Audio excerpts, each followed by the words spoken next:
Well, as Brian and I are fond of remarking, it feels like earnings season never ends. But the traditional fiscal year is about to see the end of the first quarter, right, on March 31st. And then we'll start to get the reports in earnest after that. Our friend Sam Rowe from Ticker.co is joining us now because he has been looking ahead to that earnings season as well, Sam. And you talk about two trends that we have to watch. The first of them is demand. Is there still demand for goods and services? What are you seeing in the tea leaves so far? Yeah, so we got earnings from early earnings from companies that actually have their fiscal quarter ending in February. From three big consumer brands, we got Nike, General Mills, and Darden Restaurants this week, and you guys have been covering this pretty extensively.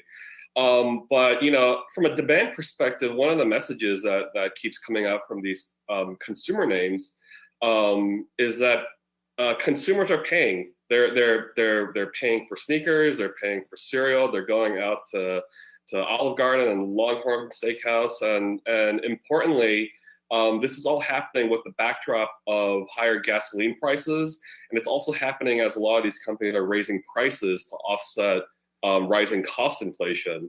So this is a really interesting trend because this is something that's been happening for the last couple of quarters, where consumers have sort of defied logic by continuing to spend despite higher prices. And so far, with these early reports, it sounds like that's continuing to happen.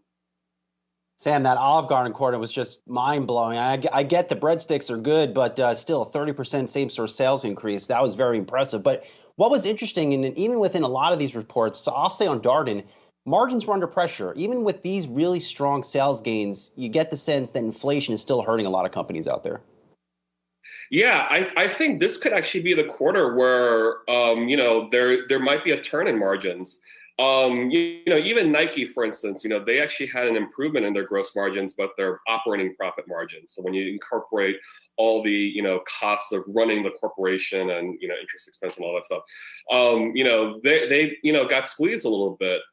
General Mills definitely got squeezed as well, and you had I think you had the CEO or you had Olive Garden's parent company on yesterday, and they were talking about how for a while they had been pricing in 3% cost inflation, but now they're dealing with 6% cost inflation.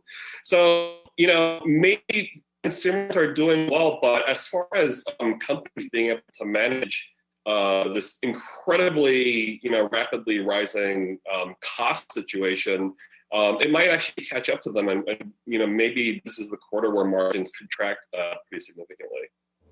Well, and it's funny that it might finally be, because finally being the operative word here, because this is something that analysts have been predicting for a while now, and it hasn't materialized. Is it just sort of the speed? We've really seen an acceleration this year thus far. Is it just that we're thinking now is going to be finally that tipping point?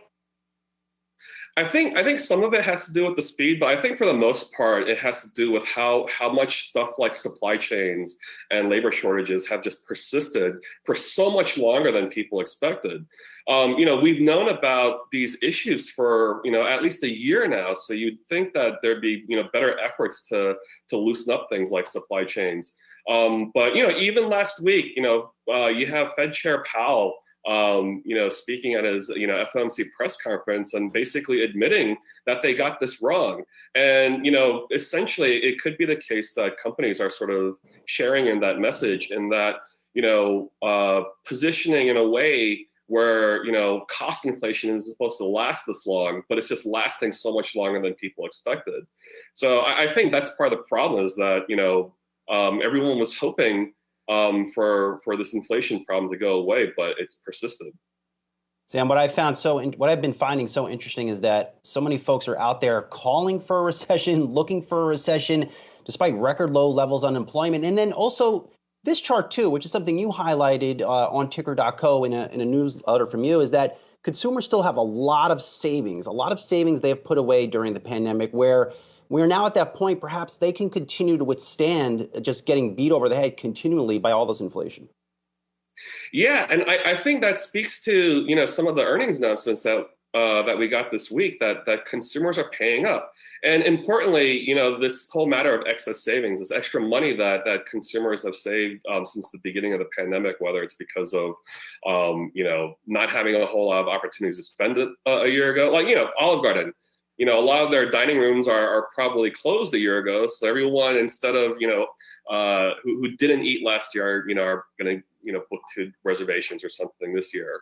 But yeah, this excess savings thing is incredibly interesting. And importantly, it's savings that is benefiting people in every income demographic. And it's still out there. And so, as long as, people are somewhat comfortable with their finances because of all this extra cash that they have, maybe we continue to see those sales beats as companies announce their earnings.